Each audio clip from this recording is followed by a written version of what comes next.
Assalamualaikum warahmatullahi wabarakatuh. Nama saya Andri Jimsyar Caksono, NIM 2021 1111111. Kelas 2C Manajemen. Video kali ini saya akan menjawab soal UTS Bahasa Indonesia. Jelaskan berdasarkan temuan mahasiswa di lapangan. Apa saja yang menyebabkan terjadinya kesalahan penulisan ejaan? Berikan contoh kesalahan ejaan yang sering muncul. Kesalahan penulisan ejaan. 1. Interferensi bahasa ibu. 2. Penguasaan kosakata yang kurang.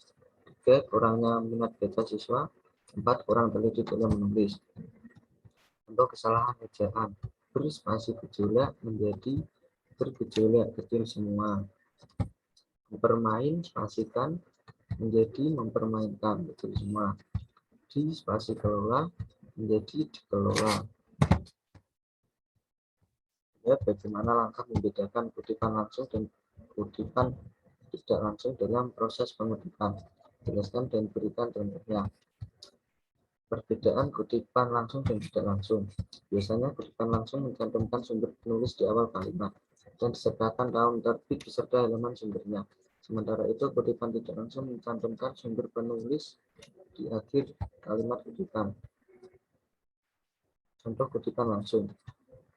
Sejalan dengan pendapat tersebut, bahasa adalah alat komunikasi antara anggota masyarakat berupa simbol bunyi yang dihasilkan oleh alat ucap manusia. Kurung buka, Graf, 1994, 2, 1, tutup kurung. Kutipan tidak langsung. Jalan dengan pendapat tersebut, Graf, kurung buka, 1994, 2, 7, kurung tutup, menjelaskan bahwa bahasa adalah suatu alat komunikasi antara anggota masyarakat berupa simbol bunyi yang arbitrer yang dihasilkan oleh alat ucap manusia. Ya, apa perbedaan dari biografi dan bibliografi? Jelaskan disertai dengan contohnya. Biografi adalah riwayat hidup seseorang yang ditulis oleh orang lain. Karena biografi disusun oleh orang lain, dalam menulis biografi, biasanya penulis biografi mengandalkan berbagai sudut pandang terkait tokoh serta bermacam dokumen pendukung. Dalam biografi dijelaskan secara lengkap tokoh yang ditulis dari lahir hingga meninggal, serta disebutkan juga jasa dan karya yang telah diciptakan oleh tokoh yang digambarkan dalam biografi. Bibliografi adalah daftar buku atau karangan yang merupakan sumber rujukan dari sebuah tulisan atau karangan atau daftar tentang suatu subjek ilmu. Dan bisa dikatakan bibliografi adalah daftar pustaka. Bibliografi mencakup deskripsi buku yang meliputi judul, pengarang, tahun terbit, nama penerbit, serta kota terbit. Contoh biografi: Raden Ajeng Kartini adalah pahlawan nasional Indonesia yang lahir di Jepara, Hindia Belanda, pada tanggal 21 April 1879 dan meninggal di Rembang, Hindia Belanda, pada tanggal 17 September 1904 pada usia yang masih muda, yaitu 25 tahun. Nama lainnya biasa disebut dengan Raden Ayu Kartini. Tokoh Jawa dan pahlawan nasional Indonesia yang berasal dari tanah Jawa ini dikenal sebagai pelopor kebangkitan wanita pribumi atau disebut dengan feminisme. Contoh bibliografi: ada beberapa hal yang harus diperhatikan dalam menyusun daftar pustaka. 1. Daftar pustaka tidak diberi nomor urut. 2. Nama pengarang diurutkan berdasarkan urutan. 3. Gelar penulisan tidak dicantumkan walaupun dalam buku yang dikutip penulis gelar. 4. Jika untuk seseorang pengarang terdapat lebih dari satu bahan referensi, untuk referensi kedua dan seterusnya, nama pengarang tidak diikutsertakan, tetapi diganti dengan garis panjang 5 atau 7 ketikan. 5. Daftar pustaka diletakkan pada bagian terakhir dari tulisan. 6. Jarak antara baris dengan baris untuk satu referensi adalah 1 spasi, namun jarak antara pokok dengan pokok lain adalah 2. 7. Garis pertama dimulai dari garis tepi margin kiri. Garis kedua dan seterusnya dari tiap pokok harus dimasukkan ke dalam sebanyak 4 sampai 7 ketukan. Penulisan graf, garis 980 komposisi Inde titik 2 Nusa Indah Ibrahim Mini 2011 Bahasa Indonesia untuk perguruan tinggi Jakarta titik 2 UMK Press. Perbedaan makna antara kata pukul dan jam jika dilihat dari penggunaannya untuk menunjukkan kata pergantian waktu. Jelaskan disertai dengan contoh kalimatnya. Perbedaan kata pukul dan jam. Menurut kaidah penggunaan yang benar, kata jam itu adalah kata benda yang menunjuk kepada suatu benda penunjuk waktu. Sedangkan kata pukul jarang digunakan sehari-hari dan kebanyakan digunakan untuk hal yang lebih formal, seperti di undangan maupun acara televisi. Untuk penggunaan kata jam, pada jam 12 siang kita pulang dari sekolah. Contoh penggunaan kata pukul, kita berangkat pukul 07.00 tepat, jangan terlambat. 5. Bahasa berdasarkan hakikatnya merupakan sistem bunyi bermakna. Jelaskan pernyataan tersebut dan apa kaitannya antara sistem bunyi bermakna dengan pengguna bahasa. Bahasa adalah bunyi yang dikeluarkan oleh alat ucap manusia yang mempunyai makna. Makna itu ada yang bersifat positif dan ada yang bersifat negatif. Bahasa yang bersifat negatif di sini antara lain adalah bahasa makian. Kaitan antara sistem bunyi bermakna dengan menggunakan bahasa. Bahasa merupakan simbol, huruf abjad atau bunyi jarang yang bebas dipergunakan oleh seluruh masyarakat untuk bekerja sama atau berkomunikasi. Namun simbol atau bunyi bebas tersebut tentunya memiliki sifat-sifat tersendiri yang dapat menjadikan simbol atau bunyi tersebut menjadi bahasa. Terdapat 5 sifat pada bahasa yang berwujud ujaran, dan kelima sifat bahasa tersebut adalah sebagai berikut. 1. Bahasa merupakan seperangkat bunyi. 2. Hubungan antara bunyi dan referennya benda bersifat arbitrer, mana suka. 3. Bahasa itu bersistem. 4. Bahasa merupakan seperangkat lambang. 5. Bahasa bersifat sempurna atau tuntas. 6. Mengapa sering terjadi kesalahan penulisan tanda koma? Jelaskan disertai 5 contoh kesalahan tersebut. Tanda koma banyak kesalahan penggunanya pada kondisi berikut. 1. Pemisah unsur rincian dalam kalimat.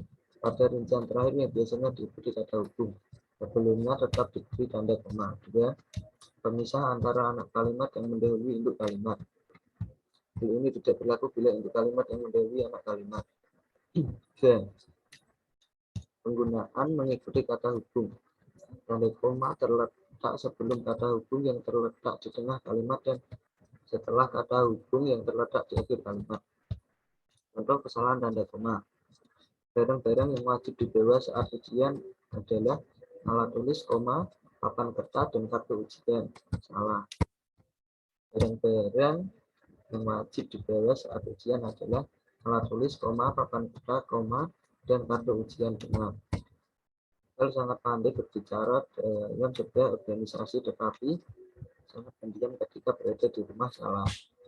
Saya sangat pandai berbicara dalam sebuah organisasi tetapi sangat pendiam ketika berada di rumah.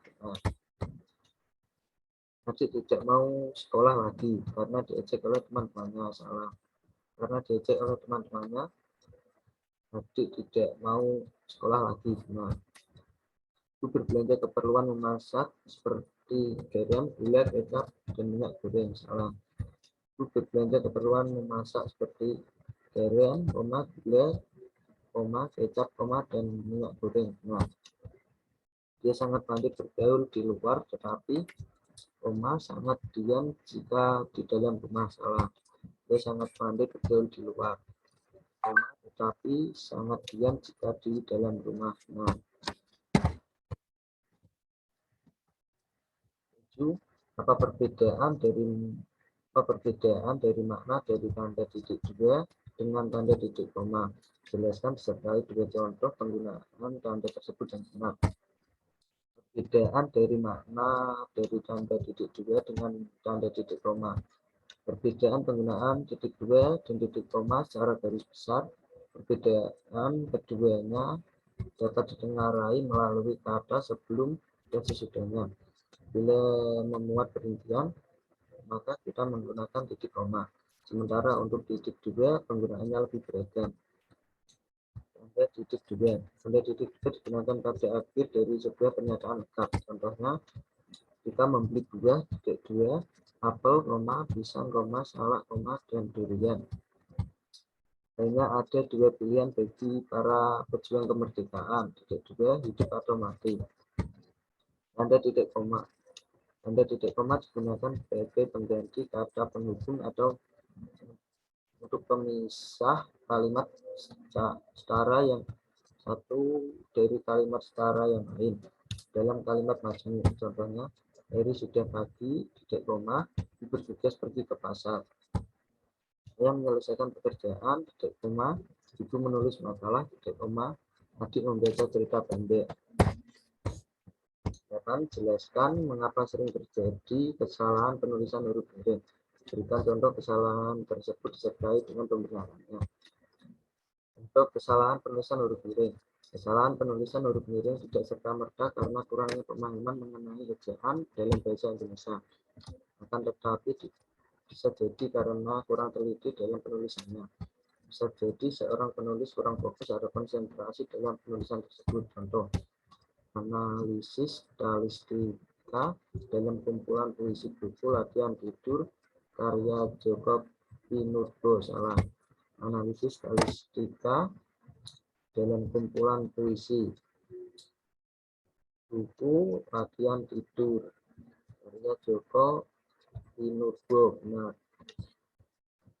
Peraturan di tempat ini sudah jelas, dilarang merokok. Salah. Peraturan di tempat ini sudah jelas, dilarang merokok. Nah, penerbitan Depublis bisa dikunjungi di situs web penerbit depublis.com. Salah. Penerbit Depublis bisa dikunjungi di situs web penerbit depublis.com. Nah, jelaskan bentuk kesalahan penulisan konsonan dan vokal pada karya tulis ilmiah.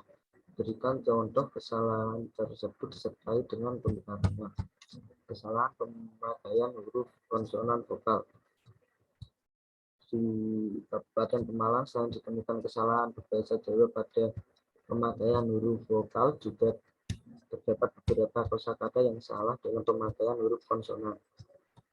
Beberapa kosakata tersebut yang masih salah dengan pemakaian huruf konsonan D dan konsonan C.